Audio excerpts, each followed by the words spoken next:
tous qui êtes fatigués et chargés, je vous donnerai du repos. Nous allons lire encore dans 1 Pierre 5, le verset 7. 1 Pierre 5, 7. C'est aussi un passage que nous connaissons. 1 Pierre 5, 7. La Bible dit, et déchargez-vous sur lui de tous vos soucis, car lui-même prend soin de vous. Et déchargez-vous sur lui de tous vos soucis, car lui-même prend soin de vous. Nous allons rentrer dans Psaume, le tout dernier passage, 84, le verset 5. C'est aussi un passage que nous connaissons. Psaume 84, 5, la Bible dit, heureux ceux qui habitent ta maison. 84,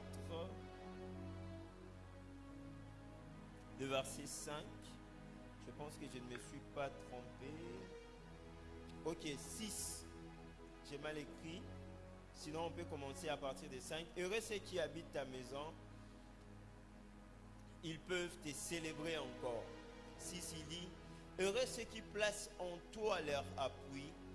Ils trouvent dans leur cœur de chemin tout tracé. Amen. Nous pouvons reprendre nos places en acclamant fortement le Seigneur. Est-ce qu'on peut acclamer encore? On peut acclamer encore. Acclamer encore. Heureux ceux qui placent en toi leur appui. Ils trouvent dans leur cœur des chemins tout tracés. Amen. Nous rendons gloire au Seigneur pour cette faveur qu'il nous accorde d'être élus, d'être sélectionnés, d'être gracieux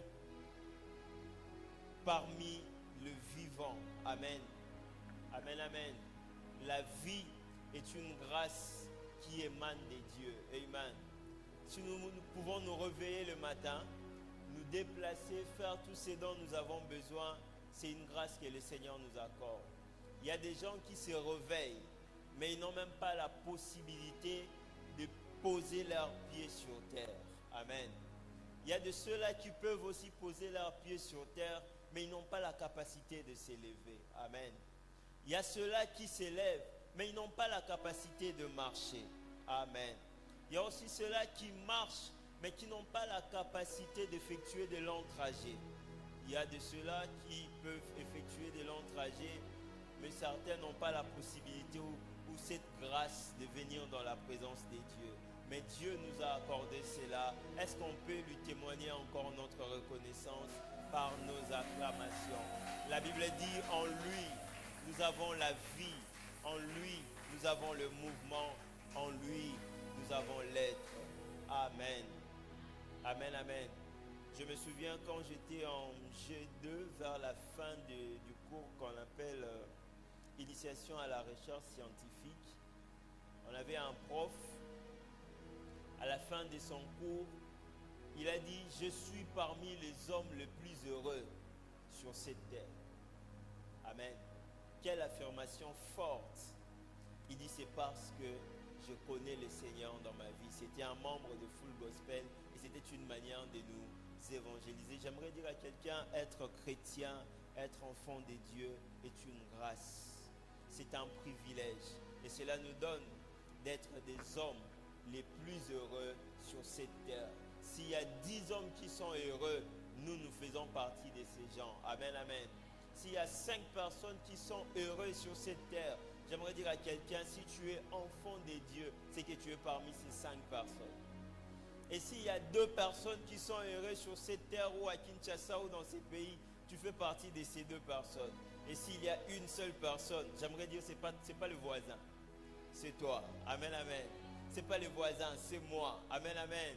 Gloire au Seigneur. Ça, c'est une grâce que le Seigneur nous accorde. Je rends grâce au Seigneur pour l'ange de l'église, le docteur Jean Cesse, pour cette marque de confiance qu'il nous a accordée d'être parmi les orateurs de ce soir. Je bénis Dieu, il n'est pas présentement ici, mais il est représenté par maman. Est-ce que nous avons vu maman? Elle est juste là de l'autre côté. Est-ce qu'on peut acclamer le Seigneur pour elle? Une bénédiction pour nous. pendant qu'on était célibataire, j'aimerais vous dire, quand on passait à la maison, on ne rentrait pas sans manger. Je bénis le Seigneur pour Papa Guido, pour Maman Marthe. Ils sont chers pour nous. Je bénis Dieu pour tout un chacun de nous.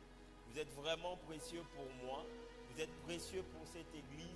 Vous êtes précieux pour les enfants d'église, des dieux, je voulais dire. Est-ce qu'on peut acclamer le Seigneur pour nous-mêmes? Gloire à Dieu. Il nous a été donné de partager tout au long de ces séminaires une pensée intitulée « Repose à l'ombre du Tout-Puissant ». Quelqu'un peut répéter avec moi « Repose à l'ombre du Tout-Puissant ». Lorsque nous lisons le passage de Psaume, nous allons voir que cette phrase est une conséquence d'une action. Amen. La Bible dit « Celui qui habite sous l'abri du Très-Haut repose à l'ombre du Tout-Puissant. » Amen, amen.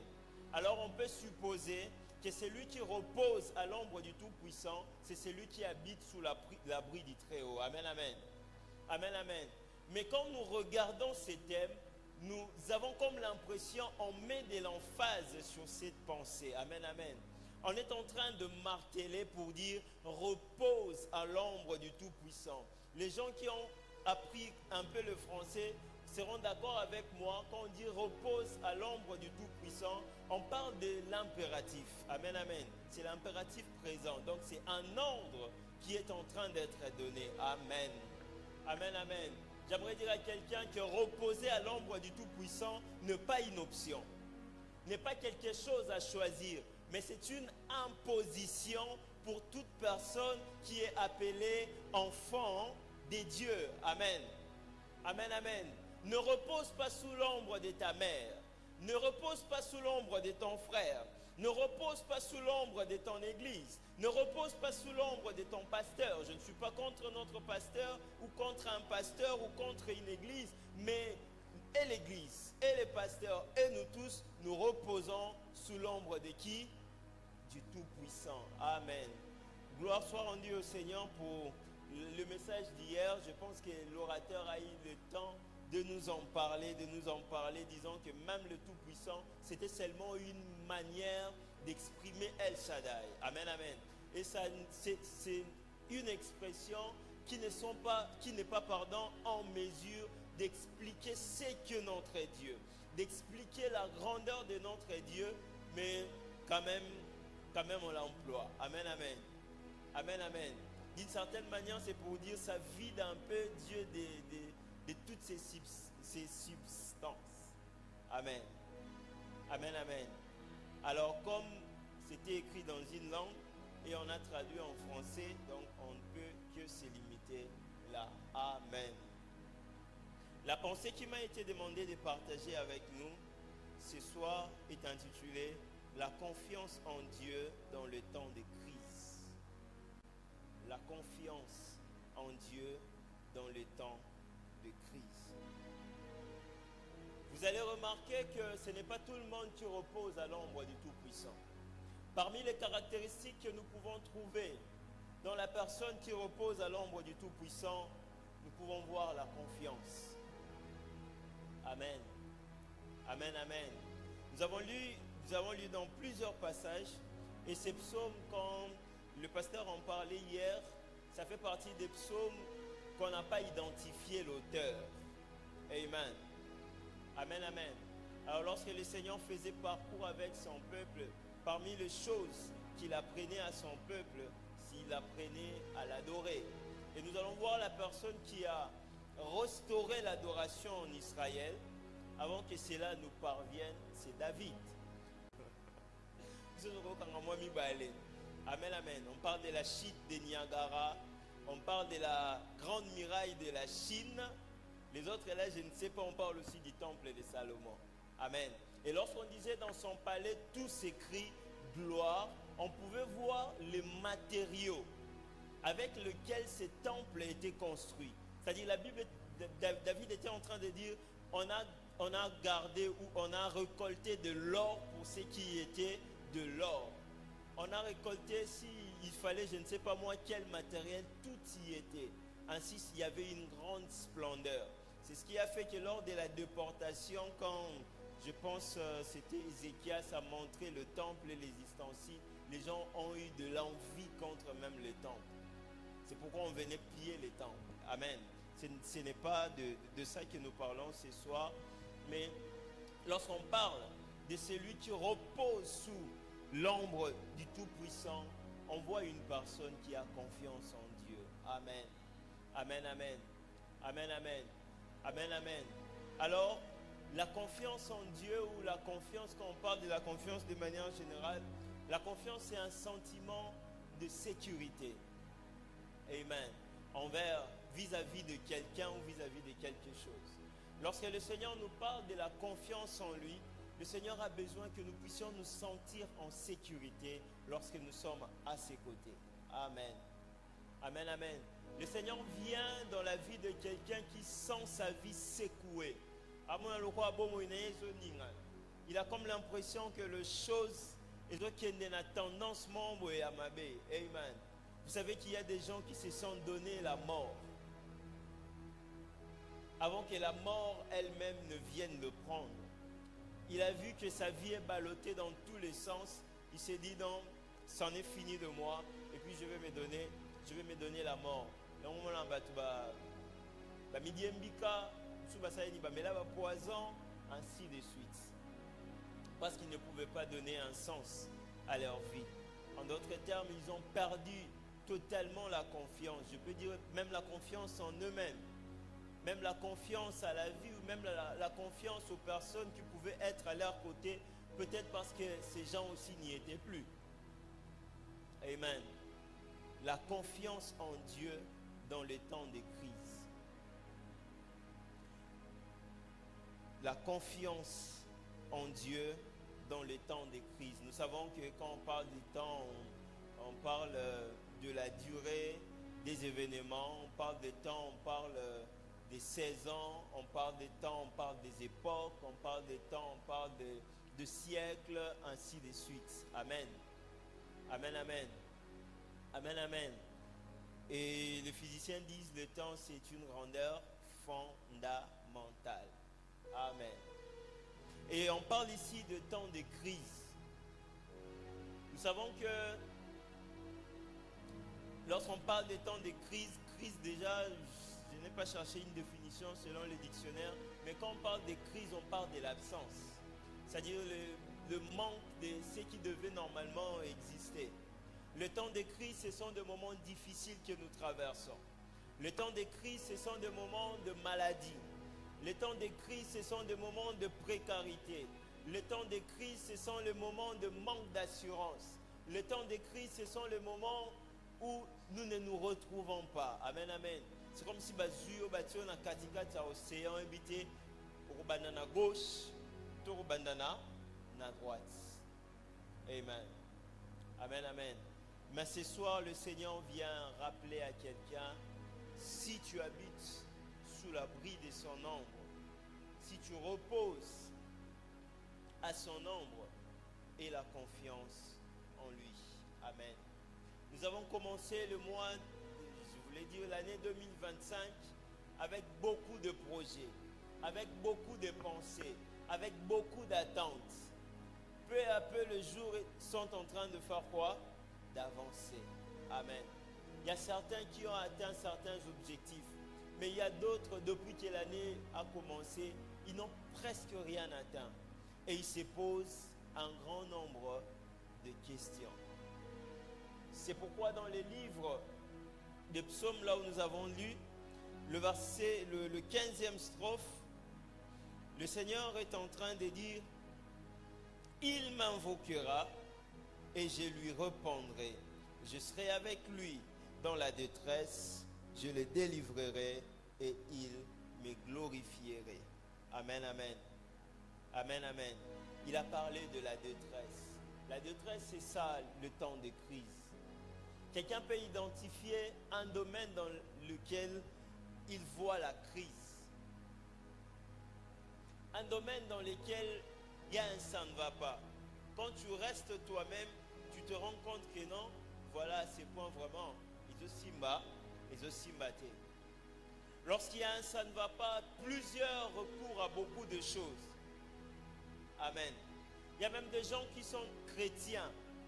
Ils prient le matin même à quel culte matinal. Mais après midi, il y a valeur. Toi, peut-être pas un iPhone 14 ou 15 ou combien, 17. Amen. Pour lui, c'est une période de crise, c'est un temps de crise. Mais comme il n'en peut plus, il s'est dit, il faut qu'il y a facilité. Amen. Le temps de crise a fait en sorte que les gens puissent donner des ultimatums à Dieu. Ceux qui ont vraiment au salaka, ceux qui ont côté décembre,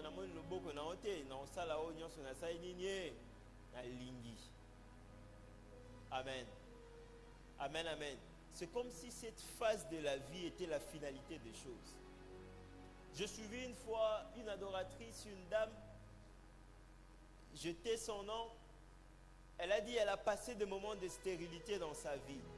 Et pendant cette période, elle croyait qu'avoir des enfants était le summum de choses. Amen, amen. Amen, amen. Mais dans son chant, elle a dit, au peut célibat là, au peut sapé, bana. Et Dieu l'avait béni aussi par la suite. Amen. Et lorsqu'elle a eu des enfants, elle a compris que la vie ne s'arrêtait pas là. Il y avait encore d'autres choses. J'aimerais dire à quelqu'un, le chemin par lequel tu passes, ne pas le sommet de là où tu dois aller avec le Seigneur. Que cela ne t'intimide pas. Que cela ne te tourmente pas. C'est pourquoi dans Matthieu 11, le verset 28, là où nous avons lu, la Bible est en train de dire, venez à moi, vous tous qui êtes fatigués et chargés, et voici je vous donnerai du repos. Il veut nous ramener encore à comprendre, lorsque nous reposons sous l'ombre, nous sommes dans un repos. Y a-t-il quelqu'un qui porte un fardeau ce soir? Si nous sommes venus à ombrage, c'est pour que nos fardeaux puissent trouver du repos.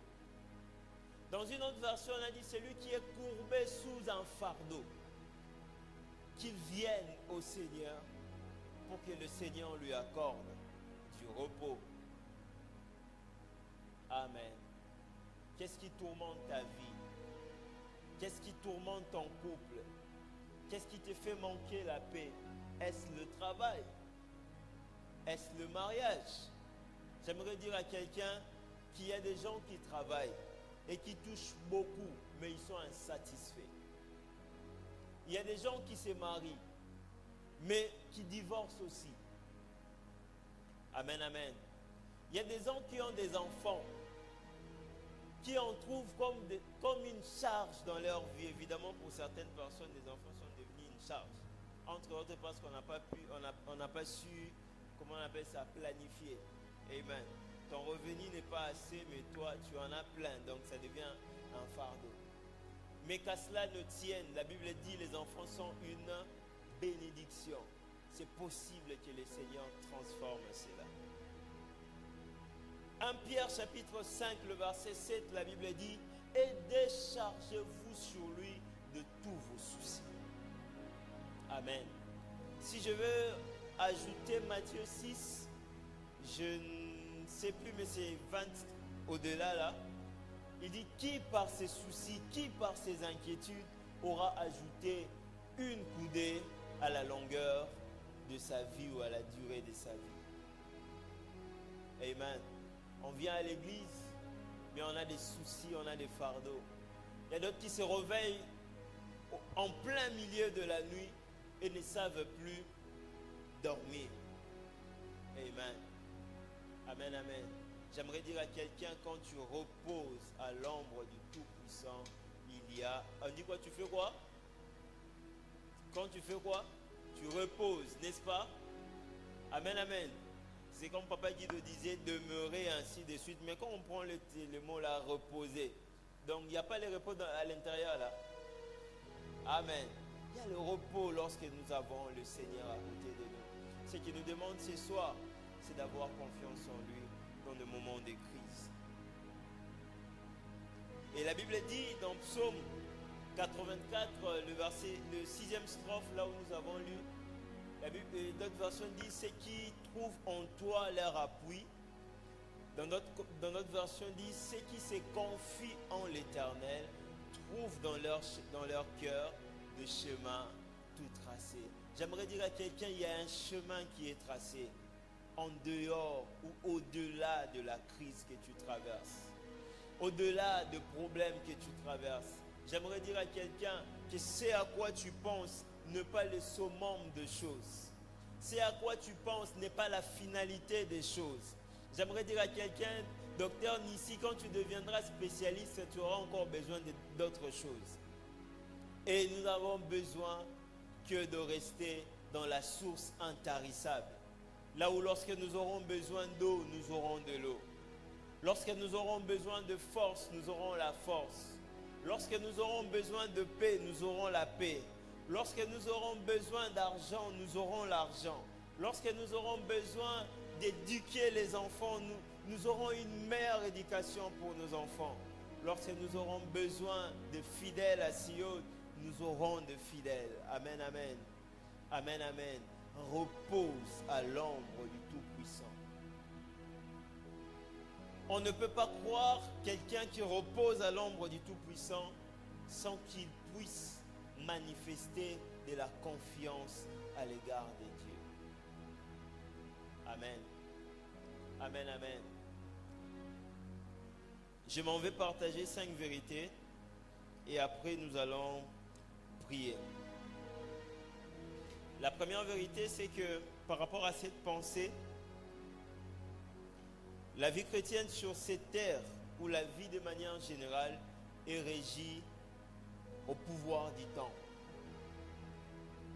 Amen. Rien de ce que nous pouvons faire sur cette terre n'est exempté de l'œil du temps. Quelqu'un va remarquer que le jour passé, il n'avait pas une barbichette. Amen, amen. Amen, amen. Si tu te vois bien rasé, avant que tu ne sois rasé, tu avais la barbe. Et belé. Qu'est-ce qui fait que ces choses, et salement, c'est parce que nous sommes sous le pouvoir du temps. Amen. La Bible dit que c'est le 4e jour que Dieu a créé les temps.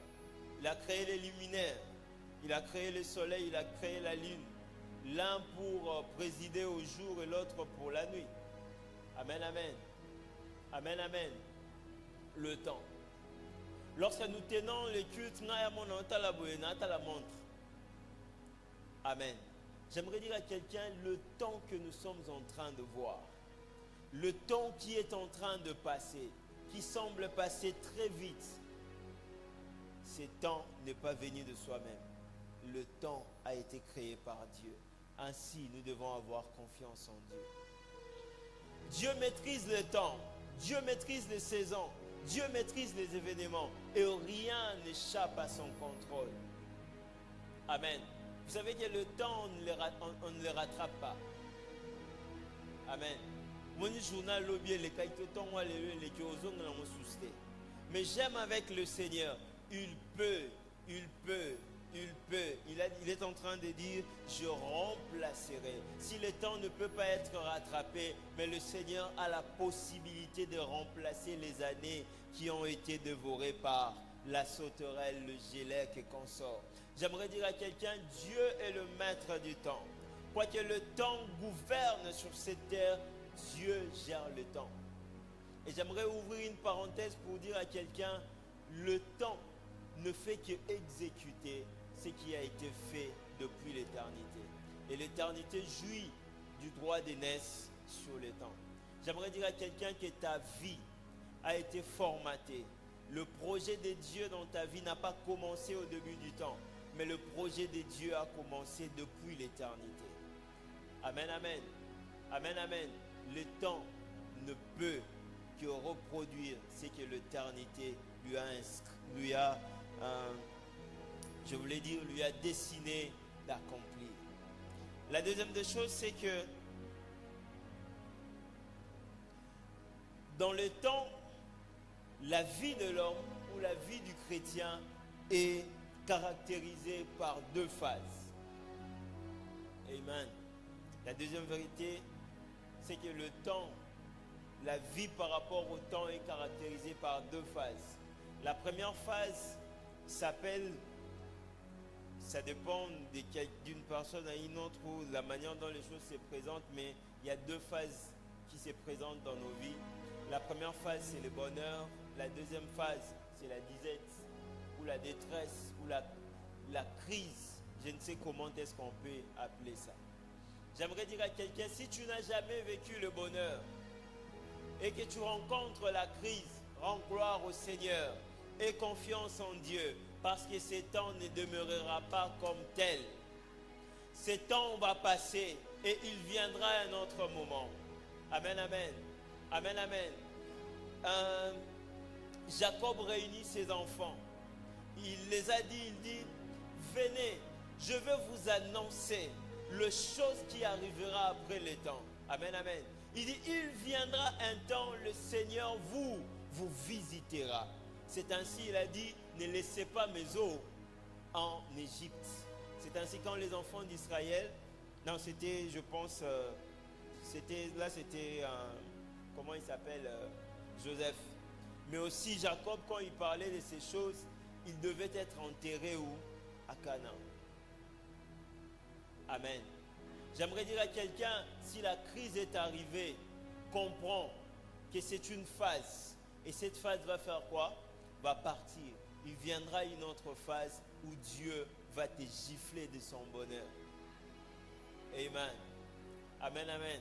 Un homme de Dieu était en train de dire,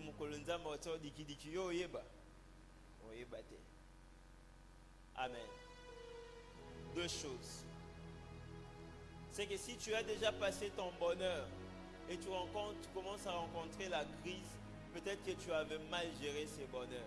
Mais j'aimerais dire à quelqu'un, la Bible, là où nous avons lu dans le 15e strophe, il dit, il m'invoquerait et j'ai quoi? Je les délivrerai et il me glorifierait. Amen.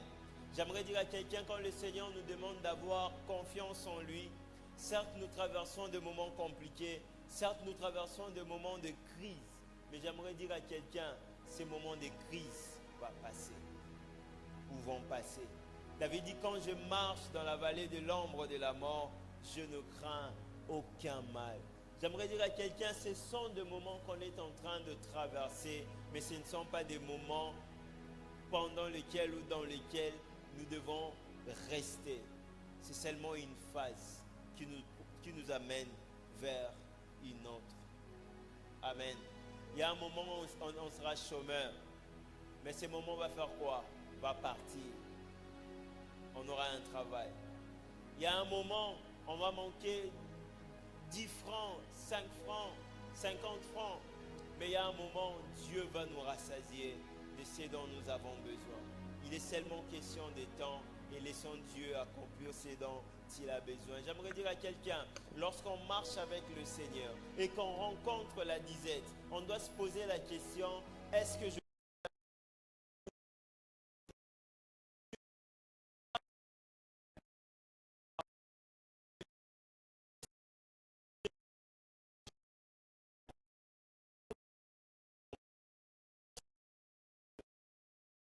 confiance va faire en sorte que tu rentres. Et qu'est-ce que tu vas faire? Tu vas continuer ta route. Mais si tu sais que dans ta marche, tu marches bien avec le Seigneur, tu obéis à la volonté de Dieu,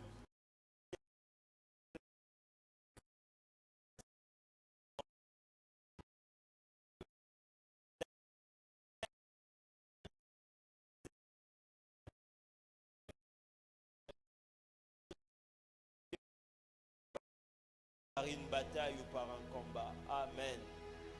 Amen. La troisième des choses à retenir, c'est que à chaque période de crise correspond un appel à une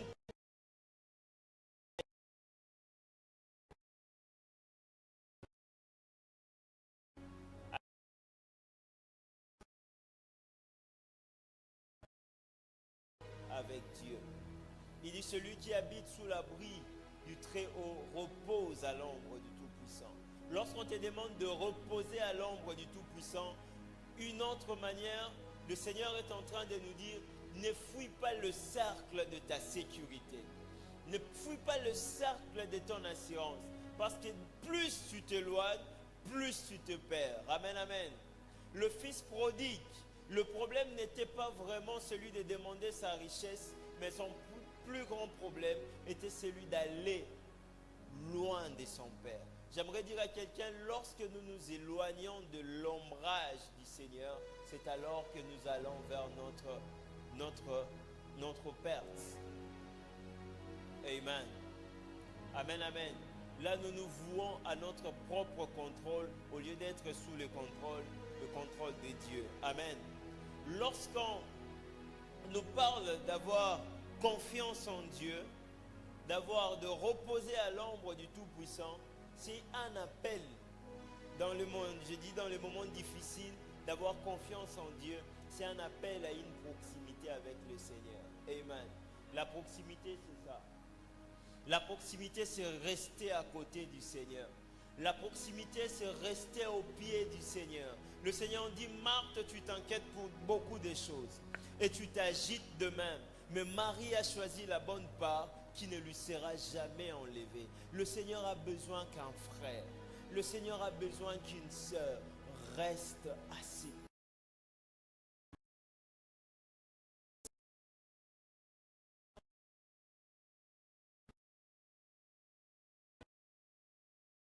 La confiance est une notion de proximité, est une notion de côte à côte, une notion de nous rattacher, une notion de demeurer dans la présence de Dieu. Comme Jacob dit, je ne te laisserai pas tant que tu ne m'aies béni. Il y a certaines fois, bien aimés, on n'aura pas le temps de prier. Il faut que le Seigneur nous frappe par une certaine crise afin qu'on cherche le Seigneur. Il y a un moment, je me suis dit, trop c'est trop. Tous ces mois, le mois de mai, le mois de Babani anniversaire, je vais venir ici. Je venais ici, je dormais, je mettais ma tête Nani Nassa Chera. Je priais, je cherchais Dieu. Alors si ce moment n'était pas venu, aurais-je eu l'occasion de venir chercher Dieu comme ça? Quand certaines occasions se présentent, c'est une façon que le Seigneur nous appelle de quitter la masse, de quitter tout le monde, afin de vivre ou de passer des moments face à face avec lui. Tu as bien aimé, même maman, comme la bon la vie. Ou soit souvent on dit les gens qui gaspillent de l'argent, ben non, valeur en bon côté. Na muto aluka mbongo na muto kesa nini sala ba jeter. Aroza na la ma besine pe makolo. Yo e ba moté. Amen, amen. Laissez les sisters prendre les motos. Nous deux fois on marche à pied. Amen, amen. Parce que lorsqu'elle va demander, il faut qu'on les lui donne. Amen. Frère, est-ce que tu comprends? Hein? Yo frère aux arabes moto bisu la boutique on va moto. Je ferme cette parenthèse. La crise, les moments de crise, de périodes difficiles, c'est un appel que le Seigneur nous lance pour mener une vie de proximité avec lui. Docteur Nola, la nuit blanche, vu qu'examen, il y a physiopathe, anapathe, c'est Goïnda. Parce que celui qui examine, il y a une date pour nous calme. Amen. Ces choses, nous devons les laisser arriver parce que ça nous rapproche davantage de Dieu. J'aimerais dire à quelqu'un qui a assez pleuré, arrête de pleurer, entre dans ta chambre, cherche ton Dieu qui habite les lieux secrets et c'est dans les lieux secrets qu'il te répondra. Quatrième vérité, c'est que la confiance dans les temps difficiles est un déclencheur de la prise en charge céleste, du déploiement de la providence divine, du déploiement du surnaturel. Amen, amen. Amen, amen. La confiance en Dieu dans le temps difficile déclenche la prise en charge céleste. Je me souviens, j'ai étudié difficilement dans mon parcours étudiantine comme scolaire. On a rencontré pas mal de choses. Mais je me souviens à un moment, quand je priais, le Seigneur m'a rassuré d'une chose. Il m'a rassuré de la prise en charge céleste. Quand on dépend de la prise en charge céleste, on dépend de la providence divine. J'aimerais dire à quelqu'un, on a frappé à gauche, on a frappé à droite, on a cherché le boulot à gauche, on a cherché le boulot à droite. Lorsque ces moments arrivent, c'est une façon que le Seigneur, j'aimerais dire à quelqu'un, le quoi, alarme et ça la mara, feu rouge. C'est-à-dire tu dois t'arrêter pour regarder à la prise en charge céleste. J'aimerais dire à quelqu'un qui est allé ça et là sans rien trouver. Lorsque ces moments arrivent, c'est une prise en charge céleste qui se déclenche. Dieu veut te dire assez. Je ne veux pas que tes yeux soient regardés sur quelqu'un. Je ne veux pas que tes yeux soient regardés sur ton père. C'est pourquoi tu regardais à ton père. Ton père peut-être n'est plus. Ton père peut-être a perdu son travail. Tu regardais à ton boss, on t'a mis peut-être à la porte. Tu regardais à quelqu'un, une circonstance est venue, tu te retrouves nulle part. C'est pour que tu regardes à Dieu. Et lorsqu'on regarde à Dieu, c'est la prise en charge céleste qui se déclenche. Quand il dit, venez à moi, vous tous qui êtes fatigués, chargés, je vous donnerai du repos. C'est pour que tu ne puisses plus porter ta charge sur toi-même. C'est pour que tu puisses laisser cette charge au Seigneur de la porter. J'aimerais dire à quelqu'un que la charge que le Seigneur porte, il est qui mouelon. Il est qui moutoukala mnene. Amen. Comme quelqu'un disait, oui moutoukala, est-ce qu'on tombe dans le bois? Mon kilo est dans le roi kilo, parce que on a fait. Amen. La prise en charge céleste. J'aimerais dire à quelqu'un, il est temps de regarder à la prise en charge céleste. C'est ce qui nous donnera d'avoir confiance en Dieu dans le temps des crises. La dernière des choses, c'est que la confiance en Dieu dans le temps des crises nous plonge dans le fleuve de la foi. Personne ne peut prétendre être chrétien s'il n'existe aucune notion de foi par rapport à sa vie. Au reste, lorsqu'on parle de la confiance, on parle de la foi. Même quand tu vas chercher dans les dictionnaires, parmi les synonymes du mot confiance, il y a ce qu'on appelle la foi. Le Seigneur a besoin que quelqu'un active sa foi. La foi est une ferme assurance des choses qu'on espère, une démonstration de celles qu'on ne voit pas. Je ne parle pas de la foi qui amène au salut. Je ne parle non plus de la foi comme un don de foi, mais je parle de la foi comme une confiance en Dieu. Vous savez, il y avait des hommes qui ont dit, on accepte d'être jeté dans le feu parce que nous avons confiance en Dieu. Et nous savons que Dieu viendra et il va faire quoi? Il va nous délivrer de ces feux. Même si Dieu ne venait pas, nous n'allons pas faire ce que tu nous demandes de faire. C'est lorsque la confiance en Dieu mûrit qu'on peut voir ce genre de choses. Et ils ont accepté d'être jetés dans le feu. J'aimerais dire à quelqu'un que cette période de crise, ce temps de crise n'est pas là pour te tuer. C'est une occasion de regarder à Dieu, une occasion d'avoir confiance en Dieu. Est-ce que nous pouvons incliner nos têtes dans la prière? Si les chantres peuvent nous aider, même si les mains